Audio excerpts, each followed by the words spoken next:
7వ తేదీ డిసెంబర్ నెల 2024వ సంవత్సరం. ఈ రోజు దేవుని వాగ్దానము. కీర్తనలు 28వ అధ్యాయము 7వ వచనము. యెహోవా నా ఆశ్రయము, నా కేడము, నా హృదయము ఆయన యందు నమ్మిక ఉంచెను గనుక నాకు సహాయము కలిగెను.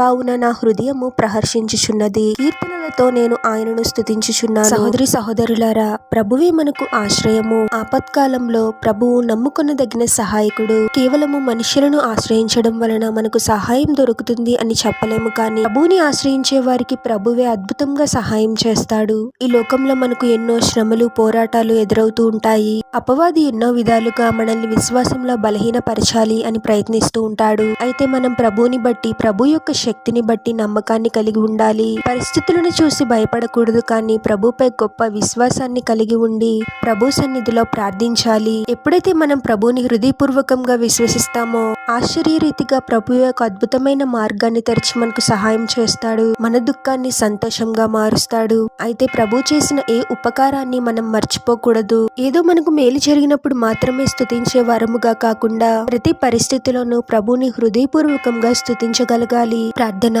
పరిశుద్ధుడవగు ప్రభువా, మీ పరిశుద్ధమైన పాదాలకు వేలాది వందనాలు, స్తుతులు, స్తోత్రాలు చెల్లించుకుంటున్నాము తండ్రి. మరొక నూతన దినంలోనికి మమ్మల్ని క్షేమంగా ప్రవేశింపచేసిన దేవా, మీకే స్తోత్రం ప్రభువా. కేవలం మనుషులను ఆశ్రయించే వారముగా కాకుండా మీకు మొదటిగా ప్రాముఖ్యత ఇస్తూ మిమ్మల్ని ఆశ్రయించే వారముగా మేము ఉండాలి తండ్రి. ఈ లోకంలో ఎదురయ్యే పోరాటాలకు, శ్రమలకు విశ్వాసంలో బలహీన పడే వారముగా మేము ఉండకూడదు ప్రభువా. మీరే మమ్మల్ని ఆత్మీయముగా బలపరచండి తండ్రి. ఎవరెవరు ఎటువంటి సమస్యతో బాధపడుతూ ఉన్నారో మీకు తెలుసు ప్రభువా. మిమ్మల్ని ఆశ్రయించే వారిని విడిచిపెట్టే దేవుడవు కాదు తండ్రి. ఆశ్చర్యరీతిగా మీరే ఒక మార్గాన్ని తెరిచి మా ఈ సమస్యల నుండి అద్భుతంగా మమ్మల్ని విడిపించి మా దుఃఖాన్ని సంతోషముగా మార్చండి ప్రభువా. మీరు చేసిన ఏ మేలుని మేము మర్చిపోకూడదు తండ్రి. ఎల్లప్పుడూ మీ పట్ల కృతజ్ఞత హృదయాన్ని కలిగి ఉండేవారముగా మమ్మల్ని దీవించండి ప్రభువా. ఏదో మేలు జరిగినప్పుడు మాత్రమే మిమ్మల్ని స్తుతించే వారముగా కాకుండా ప్రతి పరిస్థితిలోనూ మిమ్మల్ని హృదయపూర్వకంగా ప్రేమిస్తూ స్తుతించగలిగే వారముగా మమ్మల్ని దీవించమని ఈ ప్రార్థనలో ఏకీభవిస్తున్న ప్రతి ఒక్కరిని పేరు పేరున దీవించి ఆశీర్వదించి అభిషేకించమని,